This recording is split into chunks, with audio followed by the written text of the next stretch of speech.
എനിക്ക് പ്രചോദനമായത് എൻ്റെ പേരൻസ് തന്നെയാണ്. കാരണം അവർ അധ്യാപകരാണ്. അങ്ങനെയാണ് ഞാൻ ഈ ഒരു ഫീൽഡ് തിരഞ്ഞെടുത്തത്. ഞാൻ പ്രീവിയസ് ഇയർ ക്വസ്റ്റ്യൻസ് ആണ് കൂടുതൽ ഇമ്പോർട്ടൻസ് കൊടുത്തത്. ഞാൻ ഡെയിലി എക്സാം എഴുതുമായിരുന്നു, പിന്നെ മോക്ക് ടെസ്റ്റുകളും അറ്റൻഡ് ചെയ്യുമായിരുന്നു. എക്സാമിൻ്റെ സമയത്ത് I+ൻ്റെ നോട്ട്സും ഒക്കെ വളരെ ഹെൽപ്ഫുള്ളായിരുന്നു. അത് കൂടുതൽ റിവിഷൻ ചെയ്യാനും ഒക്കെ വളരെ സഹായിച്ചു. പിന്നെ പ്രീവിയസ് ഇയർ ക്വസ്റ്റ്യൻസ് അതിലുണ്ടായിരുന്നു, അതൊക്കെ വളരെ ഹെൽപ്ഫുള്ളായിരുന്നു. ഞാൻ ഓർക്കുന്നത് സ്വാമി വിവേകാനന്ദൻ്റെ ഒരു വേർഡ്സാണ്, ഉണരുക, എഴുന്നേൽക്കുക, ലക്ഷ്യം നേടുന്നത് വരെ പ്രയത്നിക്കുക. അതായത് നമ്മൾ കൃത്യമായിട്ട് ഒരു ടൈം ടേബിൾ തയ്യാറാക്കുക, പിന്നെ സിലബസ് കവർ ചെയ്യുക, മാക്സിമം റിവൈസ് ചെയ്യുക. പിന്നെ അധ്യാപകരാവേണ്ടവരാണ് നമ്മൾ. പാഠപുസ്തകങ്ങളെ അറിയുക, പാഠപുസ്തകങ്ങൾ പഠിക്കുക. എല്ലാവർക്കും ലക്ഷ്യത്തിലെത്താൻ കഴിയും.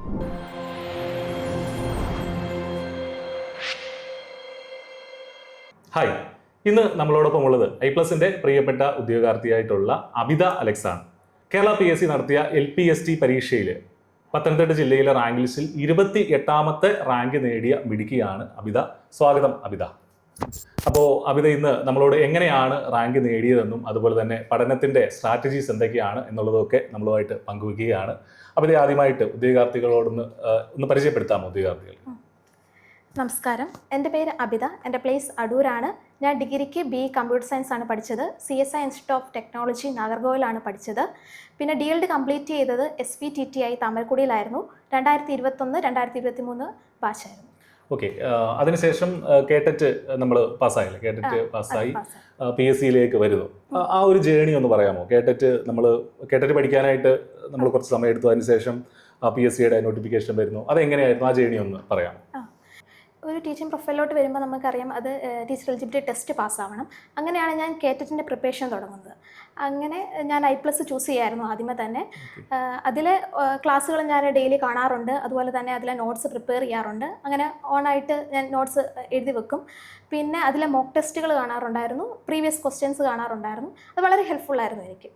അങ്ങനെയാണ് ഞാൻ കേറ്ററ്റ് 1ഉം കേറ്ററ്റ് 2 അങ്ങനെയാണ് പാസ്സാവുന്നത്. ഓക്കെ, അതിനുശേഷമാണ് നമ്മൾ ഈ LP UP ആയിരിക്കുമല്ലോ പിന്നെ നമ്മുടെ ഒരു ലക്ഷ്യം വരിക. DLED കഴിഞ്ഞ ശേഷം പിന്നീട് നോട്ടിഫിക്കേഷൻ വന്നു അല്ലേ PSCയുടെ? അതെ, 2023 ഡിസംബറിലാണ് ഞാൻ DLED പാസ്സാവുന്നത്. ഉടനെ തന്നെ നോട്ടിഫിക്കേഷൻ വരുമായിരുന്നു. ഓക്കെ, പിന്നീട് എങ്ങനെയായിരുന്നു നമ്മൾ ഈ ഒരു പരീക്ഷയ്ക്ക് ആദ്യമായിട്ടാണ് നമ്മൾ സീരിയസ് ആയിട്ടൊരു PSC പരീക്ഷയ്ക്ക് പ്രിപ്പയർ ചെയ്യുന്നത് അല്ലേ?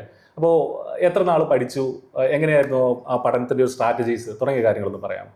ഞാനൊരു 6 മാസമാണ് ഇതിനുവേണ്ടി പ്രിപ്പയർ ചെയ്തത്. അതായത് ഡിസംബറിൽ ഞാൻ കംപ്ലീറ്റ് ചെയ്തു. പിന്നെ ജൂലൈയിലായിരുന്നു എക്സാം.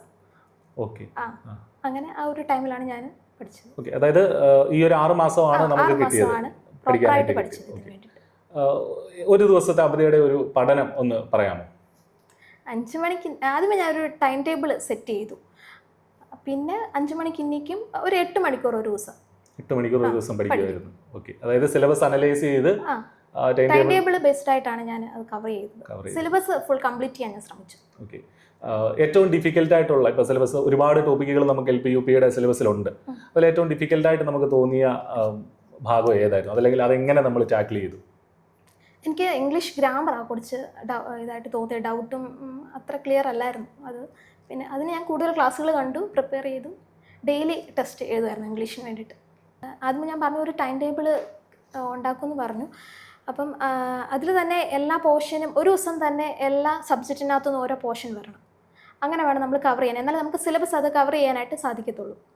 മെയിനായിട്ടും നമുക്കറിയാം LPS എക്സാമിനെ സംബന്ധിച്ച് 6 വിഷയങ്ങൾക്കാണ് നമ്മൾ കൂടുതൽ പ്രാധാന്യം കൊടുക്കേണ്ടത്. അതിൽ നമുക്ക് ഏത് മേഖലയിൽ നിന്ന് ഏറ്റവും കൂടുതൽ സ്കോർ ചെയ്യാമെന്ന് നമ്മൾ നോക്കണം. അങ്ങനെയാണെങ്കിൽ നമുക്ക് മാത്സിന് ഒരു 15 മാർക്ക് സ്കോർ ചെയ്യാം. പിന്നെ ഉള്ളത് എഡ്യൂക്കേഷൻ സൈക്കോളജിയാണ്, അതിലൊരു 20 മാർക്ക് നമുക്ക് സ്കോർ ചെയ്യാൻ പറ്റും. പിന്നെ സയൻസ് എടുക്കുവാണെങ്കിൽ ഒരു 26. അപ്പം തന്നെ ഏകദേശം നമുക്കൊരു 60 മാർക്കോളം സ്കോർ ചെയ്യാൻ പറ്റും. അവിടെയാണ്. അപ്പം നമുക്ക് ആ ഒരു 3 വിഷയങ്ങൾക്ക് കൂടുതൽ പ്രാധാന്യം കൊടുത്ത് പഠിക്കുവാണെങ്കിൽ നല്ലൊരു റാങ്ക് നമുക്ക് വാങ്ങിക്കാനായിട്ട് സാധിക്കും. പിന്നെ മറ്റ് വിഷയങ്ങളും കൂടെ ഉൾപ്പെടുത്തിക്കൊണ്ട് ഒരു ടൈം മാനേജ്മെൻ്റ് ആയിട്ട് പഠിക്കുക. അതുപോലെ റിവിഷൻ അങ്ങനെയുള്ള കാര്യങ്ങളൊക്കെ എങ്ങനെയായിരുന്നു? അത് നമ്മൾ വീക്കിലി ഒരു നിശ്ചിത സമയം മാറ്റി വെച്ചിരുന്നു? സാറ്റർഡേയിലും ആയിരുന്നു അതിന് വേണ്ടിയിട്ട്. നമ്മുടെ ടൈം ടേബിളിനുള്ളിൽ തന്നെ ഈ പറഞ്ഞ സാറ്റർഡേയ്സിൽ റിവിഷനുള്ളൊരു സമയം ഉണ്ടായിരുന്നു. ഓക്കെ, എന്തായിരുന്നു നമ്മുടെ പ്രധാനപ്പെട്ട ഒരു PSC പരീക്ഷയ്ക്ക് പഠിക്കുക? ദിവസം 8 മണിക്കൂർ പഠിക്കുക എന്ന് വെച്ചാൽ അത്ര എളുപ്പമുള്ള കാര്യമല്ല. അപ്പോൾ നമ്മുടെ മുന്നിലുള്ള ഏറ്റവും വലിയ ചലഞ്ചസ് അല്ലെങ്കിൽ നമ്മുടെ ജീവിതത്തിൽ തന്നെ ഉണ്ടായിരുന്ന ചലഞ്ചസ് എന്തൊക്കെയായിരുന്നു? പ്രതിസന്ധികൾ അല്ലെങ്കിൽ ഈ പറഞ്ഞതുപോലെ എന്തൊക്കെയായിരുന്നു നമ്മൾ ഓവർകം ചെയ്തതെന്നുള്ളതും പറയാം. പ്രത്യേകിച്ച് പ്രതിസന്ധികളൊന്നും ഇല്ലായിരുന്നു. കാരണം നമ്മുടെ മുമ്പിൽ ഒരു ലക്ഷ്യമാണ് മുന്നിലുള്ളത്. അതുകൊണ്ട് തന്നെ മറ്റ് പ്രശ്നങ്ങളെയൊക്കെ ഓവർകം ചെയ്യുക എന്നുള്ളൊരു കാര്യമായിരുന്നു. ഓക്കെ, അബിത മാരീഡ് ആണ് അല്ലേ? കുഞ്ഞും ഉണ്ടെന്നോ അല്ലേ? അപ്പോൾ കുഞ്ഞിന് എത്ര വയസ്സായി? കുഞ്ഞിന് ഞാൻ DLD പഠിക്കുമ്പോൾ 1 വയസ്സായിരുന്നു, കേറ്ററ്റിൻ്റെ ഒക്കെ സമയത്ത് 3 വയസ്സായിരുന്നു, ഇപ്പോൾ 4 വയസ്സായി. ഓക്കെ, അപ്പോൾ ആ കുഞ്ഞിനെ വെച്ചുകൊണ്ടാണ് അതിൻ്റെ ഇടയ്ക്കാണ് നമ്മൾ എങ്കിലും ഈ പറഞ്ഞതുപോലെ നമുക്ക് നമ്മുടെ ഒരു ലക്ഷ്യത്തിലേക്ക് നമ്മൾ എത്തി എന്നുള്ളതാണ്. ഒരുപാട് ഉദ്യോഗാർത്ഥികൾ ഈ പറഞ്ഞ പോലെ പാരൻസ് ആണെങ്കിലും അമ്മമാരാണെങ്കിലും പഠിക്കുന്നുണ്ട്, PSC പരീക്ഷയ്ക്ക് വേണ്ടിയിട്ട് വളരെ കഷ്ടപ്പെട്ട് പഠിക്കുന്നുണ്ട്. അപ്പോൾ അവർക്കൊക്കെ അബിത ഒരു എക്സാമ്പിൾ തന്നെയാണ്. കുഞ്ഞ് ഉണ്ടെങ്കിൽ പോലും അവൻ്റെ കൂടെ തന്നെ അബിതയും പഠിച്ച് ഒരു എന്താണോ ലക്ഷ്യം വെച്ചത് അതിലേക്ക് എത്തിയിരിക്കുകയാണ്. അപ്പോൾ പുതിയ ഉദ്യോഗാർത്ഥികളോട് പറയാനുള്ളത് എന്താണെന്നൊന്ന് പറയാം. എനിക്ക് എല്ലാവരോടും പറയാനുള്ളത്, ഞാൻ ഓർക്കുന്നത് സ്വാമി വിവേകാനന്ദൻ്റെ ഒരു വേർഡ്സാണ്, ഉണരുക, എഴുന്നേൽക്കുക, ലക്ഷ്യം നേടുന്നത് വരെ പ്രയത്നിക്കുക.